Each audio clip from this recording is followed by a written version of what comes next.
Halo semuanya, kita akan memasuki dunia yang menarik dari deep learning. Jadi slide pertama kita akan membahas neural network atau jaringan saraf tiruan. Oke, pertama-tama itu kita mesti tahu dulu nih, apa sih bedanya deep learning dengan machine learning.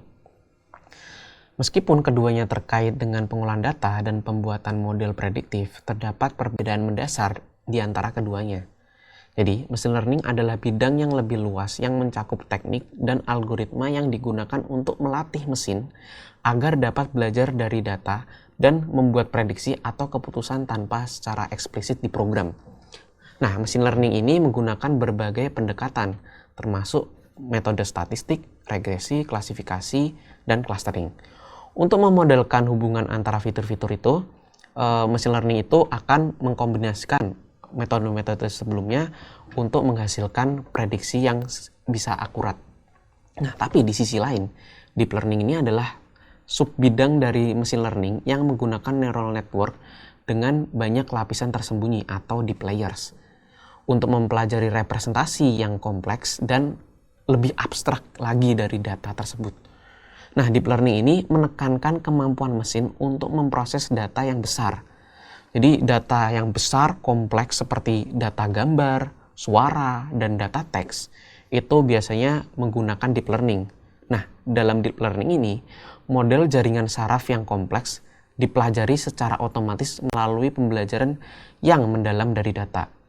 Jadi, perbedaan utama antara machine learning dan deep learning terletak pada representasi dan tingkat kompleksitas data yang akan dipelajari oleh mesin. Di machine learning itu cenderung lebih terfokus pada permodelan hubungan linear atau non-linear antara fitur-fitur dalam data.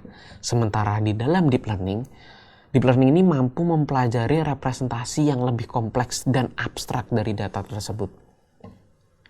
Terus tadi sempat mention nih ada jaringan saraf, ada atau bahasa Inggrisnya itu neural network ya.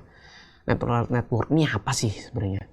Nah, neural network adalah salah satu teknik dalam deep learning yang terinspirasi oleh struktur dan fungsi otak manusia. Mirip dengan jaringan saraf dalam otak, neural network terdiri dari neuron-neuron buatan yang saling terhubung dan berkomunikasi untuk memproses informasi. Neural network sendiri itu terdiri dari beberapa lapisan atau layers ya, termasuk lapisan input, lapisan hidden layers, dan lapisan output. Setiap neuron itu memiliki lapisan-lapisan tersembunyi yang menerima input dari neuron-neuron di lapisan sebelumnya untuk melakukan komputasi tentunya. Dan penerusan hasilnya itu akan dilanjutkan ke layer-layer berikutnya. Proses ini berlanjut hingga mencapai lapisan yang terakhir, yaitu lapisan output, di mana output atau prediksi akhir akan dihasilkan. Kemudian, apakah deep learning dan neural network itu sama?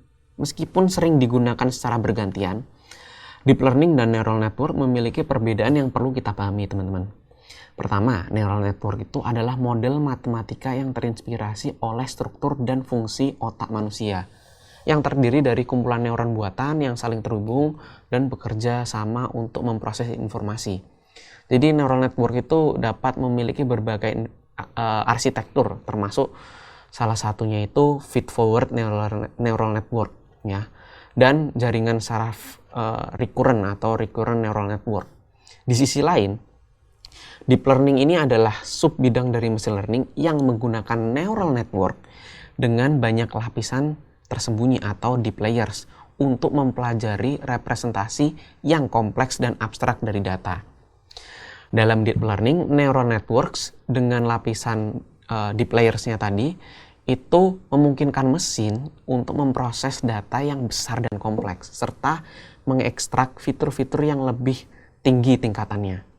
Jadi, deep learning ini adalah pendekatan atau metode yang menggunakan neural network dengan banyak lapisan tersembunyi untuk mengatasi tugas-tugas yang memerlukan pemahaman yang lebih kompleks.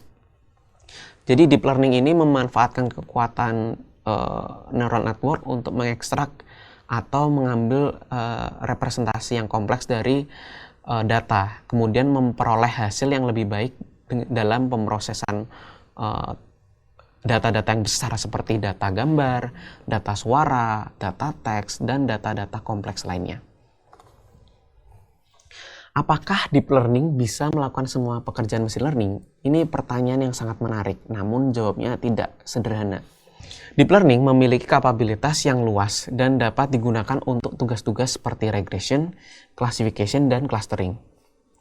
Dalam regression, deep learning dapat memodelkan hubungan nonlinear antara input dan output, sehingga mampu memprediksi nilai kontinu dengan presisi yang tinggi.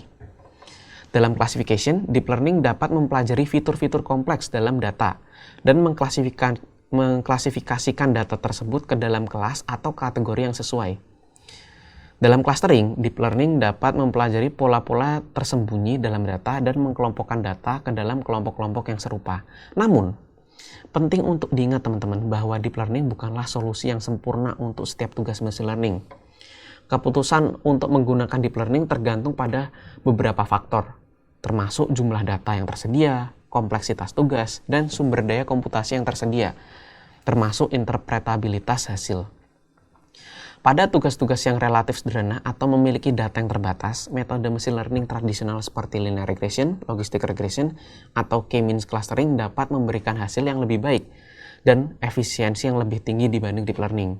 Jadi, deep learning ini lebih efektif ketika kita memiliki jumlah data yang besar, kemudian kompleksitasnya itu tinggi seperti pemrosesan gambar, suara, ataupun pemrosesan teks. Selain itu, interpretabilitas deep learning juga menjadi tantangan. Deep learning seringkali dianggap sebagai black box karena kesulitan dalam menjelaskan alasan di balik setiap prediksi atau keputusan yang dibuat oleh model. Ini yang menjadi masalah dalam beberapa domain yang memerlukan interpretasi yang jelas dan pemahaman tentang faktor-faktor yang mempengaruhi hasil. Jadi kesimpulannya teman-teman, deep learning ini memiliki kemampuan yang kuat dan dapat digunakan untuk regresi, klasifikasi, dan clustering. Namun, keputusan untuk menggunakan deep learning ini harus didasari pada beberapa sifatnya. Jadi kayak sifat jumlah data, kompleksitas, dan interpretabilitas yang diinginkan. Oke, kita telah membahas kelebihan deep learning, namun tidak dapat diabaikan bahwa ada juga kekurangan yang perlu diperhatikan sebelum mengadopsi teknik ini. Pada slide ini kita akan membahas beberapa kekurangan yang perlu dipertimbangkan. Yang pertama, itu membutuhkan banyak data. Deep learning umumnya memerlukan jumlah data yang besar untuk melatih model dengan baik. Semakin kompleks tugas yang diselesaikan, maka banyak data yang dibutuhkan. Ketergantungan pada data yang besar ini bisa jadi tantangan dalam situasi di mana data yang tersedia itu terbatas. Kemudian yang kedua, itu lebih berat dijalankan. Nah, model deep learning ini memerlukan sumber daya komputasi yang signifikan, terutama ketika jumlah lapisan atau parameter modelnya itu meningkat.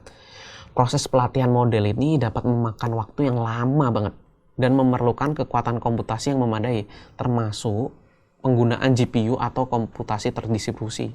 Dan yang ketiga, itu algoritma kompleks.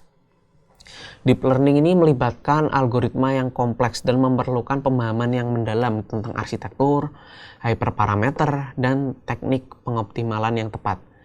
Jadi perancangan, pelatihan, dan penyesuaian model deep learning ini membutuhkan keahlian dan pengalaman yang lebih tinggi dibanding dengan machine learning tradisional. Dan yang terakhir itu deep learning itu lebih mudah overfit lah. Nah, deep learning cenderung memiliki resiko yang lebih tinggi terhadap overfitting, yaitu kondisi di mana model terlalu menghafal data pelatihan dan tidak dapat umum dalam memprediksi data baru.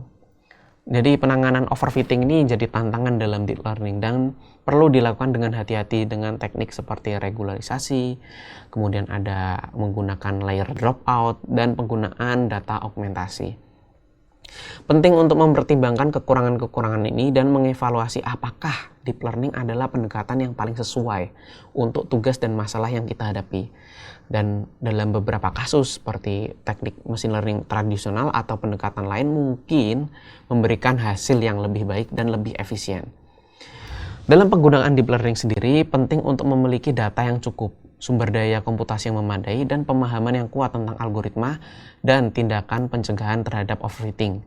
Dengan penanganan yang tepat, kita dapat memaksimalkan potensi dari deep learning dan mendapatkan hasil yang kuat dan berharga. Oke teman-teman, kita telah memperoleh pemahaman yang lebih tentang neural network dan peran mereka dalam deep learning. Pada awalnya kita mempelajari konsep dasar neural network sebagai model matematika yang terinspirasi oleh struktur dan fungsi otak manusia. Neural network ini terdiri dari neuron-neuron buatan yang saling terhubung dan bekerja bersama untuk memproses informasi. Nah, kita melihat bahwa neural network ini memiliki berbagai arsitektur seperti feed-forward neural network, kemudian ada recurrent neural network, dan berbagai neural network yang lainnya. Nah, selanjutnya kita akan menjelajahi konsep deep learning yang memanfaatkan neural network dengan lebih banyak lapisan tersembunyi untuk mempelajari representasi yang lebih kompleks dan abstrak dari data yang kita miliki. Dan kita menyadari bahwa deep learning ini sangat efektif dalam memproses data yang besar dan kompleks seperti data gambar, suara, dan teks. Kita juga membahas kelebihan dan kekurangan deep learning. Kelebihan deep learning meliputi kemampuan untuk memodelkan hubungan nonlinear, memproses data kompleks, dan yang superior dalam beberapa tugas. Namun, kita juga perlu menyadari bahwa deep learning ini memerlukan data yang banyak banget. Jadi sumber daya komputasinya juga harus memadai dan algoritmanya itu sangat kompleks dan kita harus berhati-hati sama yang namanya overfitting. Dalam modul ini kita telah melihat bahwa neural network adalah bagian integral dari deep learningnya ya. Bahwa deep learning ini melibatkan lebih dari sekedar neural network. Dan kita menekankan pentingnya pemahaman yang mendalam tentang arsitektur, parameter, dan teknik pengoptimalan yang tepat untuk mencapai hasil yang baik dalam penggunaan deep learning. Dengan pengetahuan ini kita dapat menjelajahi menerapkan deep learning dengan lebih percaya diri. Kita telah melihat potensi besar dari neural network dan deep learning dalam memecahkan tugas-tugas yang kompleks. Dalam perjalanan kita selanjutnya, mari kita terus memperdalam pengetahuan dan keterampilan kita dalam deep learning serta menerapkannya dalam berbagai bidang yang menarik. Terima kasih atas perhatian kalian dalam modul Deep Learning Neural Network ini. Semoga pemahaman yang didapatkan dapat membantu kita dalam menjelajahi dan menerapkan Deep Learning dengan lebih baik. Mari kita terus belajar, berinovasi karena dunia Deep Learning menawarkan peluang yang tak terbatas dalam pemecahan masalah dan menciptakan solusi yang luar biasa. Aku Rizky, sampai jumpa di modul berikutnya.